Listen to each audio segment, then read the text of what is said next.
namin yung gusto naming magandang buhok. My plus, ang keratin, my plus, my plus, ang keratin, my plus, ang keratin, my plus, ang keratin na my plus, keratin plus. Keratin Plus? Baka naman pwedeng kahit ngayon lang, huwag ka munang mag-rejuve. Di pwede. Paano pag nagka-pimple ako mamayang gabi? Oh, kanina pa kami paikot-ikot dito sa mall. Ano ba kasing hinahanap mo, ha? Rejuve ng Brilliant. Kanina pa kami yung nag-ikot dito guys. Wala talaga kami makita. Like 9:31 na, gabi na oh. Pero nagpalala mo pala talaga siya. Buti nakahanap siya. Din saya na ng buhay mo. Naubos niya na yung iba. Na, Tapon niya na. tapon ko na. Kala ko kasi meron pa eh. Oh, baka di pa kayo maniwala niya na brilliant talaga yung gamit niya. Pwede ko lang talagang i-gatekeep. Kasi ngayon, sharing is caring na. Ano naman yung next na ginagawa mo? Di ka pa rin tapos? Toner. Di na ako yung cotton. Direct na ako. Aray. Oh, meron pa. Last na ba yan o meron pang iba? Oh, ito yung last. Paggabi. Cream. Ito yung cream nila. Eh, ano yung sunscreen na nakita ko kanina? Pang umaga yun. Ay. Kaya nga sunscreen. Wala bang sun paggabi? Wala. Moonscreen. Tapos yung ganyan ko. You know? Oh. Paubos na rin siya. Taray, matutulog na. Naka-gold pa.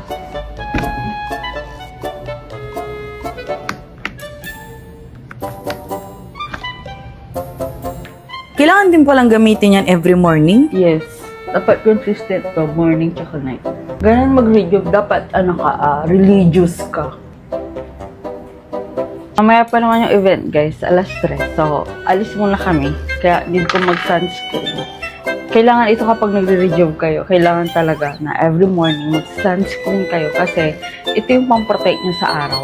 Huwag kayong magtipid sa sunscreen, guys.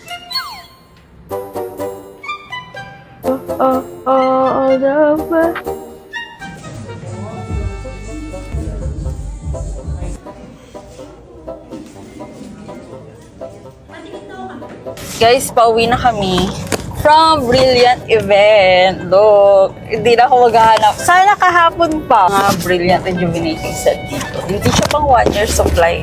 Pero thank you so much, Miss Glenda. Ang maganda kay Miss Glenda, ang kinukuha talaga niyang mga endorser is yung mga gumagamit talaga ng Brilliant. Sobrang na-inspire ako sa thought na yun. Lalo yung taga Mindanao. Nag-use talaga siya ng Brilliant, tapos dinocument niya. Oh, grabe. Tapos kahapon nung nakita ko siya, ang kinis ang mukha niya. Pagkita nyo, wala akong ibang nilagay sa mukha ko. Walang foundation yan. Just sunscreen ng Brilliant.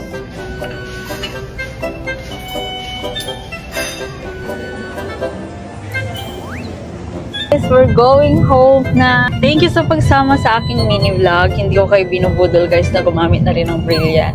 Pero kasi sa sobrang dami nagsasuffer ngayon sa mga pimples, acne, and jojo, magtiwala kayo sa kung ano yung sinasabi namin. Kasi kami, galing na kami dyan. Legit user talaga kami. Thank you so much and see you in my next vlog. Babe, may result na yung mga laboratory test na. Bigay ng program niya. Mukhang good news, babe ah. Nakangiti ka. Tinaningan ako ng doktor 6 months para mabuhay. Ayoko nga, sabi. Ang kulit. Umalis ka na nga. Hindi ka nakakatulong eh. Tingnan mo, babe. Bagay ba sa akin maging pulis? Gagraduate na yung pinakamamahal mong lalaki sa buong mundo. Siya nga pala, babe. Pasensya ka na kung ito lang yung couple bracelet na may bibigay ko sa'yo. Alam mo ba, babe, kapag naging pulis ako, ipapamukha mo sa akin na dahil sa sakit ko, hindi ako nakagraduate. Kung sabi na nga pangarap mo. Kung nakikita mo na ganito ako, hindi kita kailangan dito. Hindi ko kailangan yung mga pangarap mo. Nurse, paalis na nga ito dito. Sir, mas makabubuti mo umalis mo muna kayo.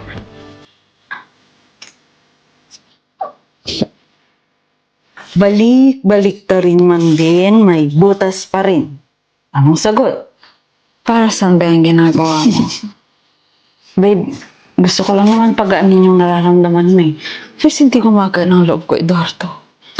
Pero teka, di ba sabi ko umalis ka na dito? Huwag ka nang magpapakita pa. Hindi ko kailangan ng awa mo. Babe, walang mag-aalaga sa'yo. Nahanap ko na yung tunay kong ina. Tsaka yung kapatid ko. Nahanap mo na sila? Masaya ako para sa'yo. Sila ang mag-aalaga sa akin kapag wala ka na. Huwag mo naman akong burahin sa buhay mo. Kaya kong isakripisyo pag-aaral ko lahat. Para sa'yo. Kahit pangarap ko, kaya kong isakripisyo para sa'yo. Hindi ko kailangan ng awa mo. Nurse. Nasaan po si Jamie? Tinignan ko po siya sa ICU. Wala naman po siya dun eh. Nasaan po siya? Sir? Wala na po si Jamie. Binawian na po siya ng buhay kaninang alas 3 ng madaling araw. Kinuha po siya ng tunay niyang ina tsaka kapatid. Sana patuloy pa rin ang investigasyon. Kuya, pasensya na ha. Hindi ko kasi kabisado ang Siargao. Pwede mo po ba akong samahan kahit hanggang sa may 7-Eleven lang? Hello? Pasensya ka na kung ngayon ka lang mamit ng family ko ha. Ngayon pa na mayroon ng bata sa tiyan ko. Sabik na akong makilala ang pamilya mo. Galing kasi silang US eh. Ngayon lang sila dumating dito. Pero nakikwento na kita sa kanila. Tara. Ma? Siya si Eduardo. Eduardo, mayroon pala akong kabal. Siya si ate. Siya yung rason kung bakit nasa US si mama. Kasi doon siya nagpagaling. Mga weird na bagay na na-order ko dito sa TikTok. Let's unbox it. Start natin dito sa kahoy-kahoy. Nabili ko ito sa halagang 64 pesos. Tingnan natin kung anong tsura niya. Kasi sa picture, malaki siya. Sa akala ko malaki. Pero ganito lang pala siya kaliit. Kaya napupunta ang pera mo? Sa kahoy, sa dahon. Oh my gosh, guys. Kinagagalak kong magkaroon ng kahoy sa buhay ko. 64 pesos. Tingnan natin. Hala, kahoy talaga. Amoy ka. May kahoy na ako. Next naman, nabuksan ko na ito eh. Na-curious ako nung dumating. Sabi ko, parang wala naman akong order. Pero nung nakita ko, inopen yung fridge, sabi ko, okay. Yung order kong dahon. Imagine, yung nililinisan ko nung elementary days ako, yung sinusunog namin sa likod ng classroom, guys, ino-order ko na ngayon sa TikTok. Wow! Diba? Panis, may lastiko pa yan. 5 pesos isang piraso. Kung nasa labas kayo at may mga dahon dyan, benta nyo guys, nabili ko ito sa halagang 5 pesos isa. 5, 10, 15, 20 pesos. Nakabili ako ng 20 pesos na dahon. Pero may shipping fee pa. Nabili ng 88 pesos. Ano kaya ito? Anong kagaguhan ang ino-order mo? Ang order lang to Tingnan naman niya guys, ito yung loob. Sa box na ito. Kaya pala siya mabigat kasi may order ako. Ano ba may dugo-dugo? Dahil may order ako. Yung bato na to guys, 30 pesos isa. So, mayroon pa siyang pa-freebie. Freebie ata to eh. So, mayroon pa siyang pa-freebie na mga dahon. Dahon yan. Okay, makikita nyo kasi ito. Sample ito. Di ba? Walang artificial na naggaganyan. Ang dami pala nilang pa-freebie, guys. Sobrang salamat sa lahat ng pa-freebie yung dahon. Pero napupulot mo pa to sa ibang bansa. Anong gagawin ko dito? Bonot. Next time, sana may magpa-order din naman ng hinang utot. Mga ganon. 1 month ko na siyang ginagamit. Tingnan niyo yung mukha ko. Hindi na ako nagka-pimples at nag-fade yung mga dark spots ko. May nakasabayan akong babae last month sa jeep. At tinignan ko kung anong ginagawa niya sa cellphone niya. Kasi ang taas talaga ng brightness. Tinitingnan ko kung anong ginagawa niya. Tapos nag-hold siya ng itong Glad to Glow. Alam mo, hindi ko alam na may ganito ang Glad to Glow. Guys, pagkababa niya, pasimple ako. Bumili din ako ng dalawa. Giging ka-skin na natin si ate kapag lahat tayo gagamit nito. Bakit di ka nakaitim? Di naman ililibing si Papa eh. Hindi nga mahanap yung bangkay nila eh. Sumabog sa himpapawid yung eroplano na sinasakyan ng Papa mo. Paano ka na kasi sigurong buhay pa ang Papa mo? Tumalon siya mula sa himpapawid hanggang dito sa lupa? Mag-itim ka. Attend tayo ng mass funeral sa airport. Saan mo dadalhin yung mga gamit ng Papa mo? Tatago ho. Bakit po? Ako magtatago ng mga yan na. Iwanan mo na dyan. Kaya nyo na po ba? Kaya ko.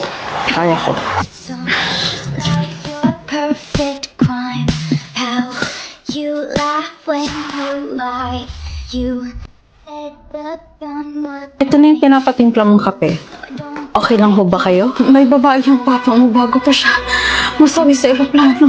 Hindi ko sinasadya mabuksan yung email at nabasa ko lahat. Ma, patay na si papa. Bakit kailangan mo pa siyang paimbestigahan? Niloko tayo ng papa mo habang nabubuhay pa siya. Hindi ako pwedeng matahimik. Kailangan malinaw ang lahat bago ako mag-move. Nandito na yung mga larawan galing sa mga records ng CCTV at mga hotel. Pinulat ko na rin dyan yung mga personal information tsaka address ng babae. Rosemary Parena. Ma, huwag na kayo tayong tumuloy. Nak, nandito na tayo eh. Gusto ko lang makilala yung babae. Gusto ko din malaman kung alam ba niya na wala na ang papa mo. Tao po. Ano yon? Sino sila? Andito po ba si Rosemary Parena? Oo, anak ko siya. Pero wala sila dito ngayon eh. Namasyal sila kasama ng jowa niya. Jowa? Oo, jowa ng anak ko. Pero huwag na lang kayo maingay ha. Yung jowa ng anak ko may pamilya. Ulit-ulit ko mas sinisiksik sa utak ng anak ko na yun. Kasama yung ginagawa nila. Speaking, andyan na sila.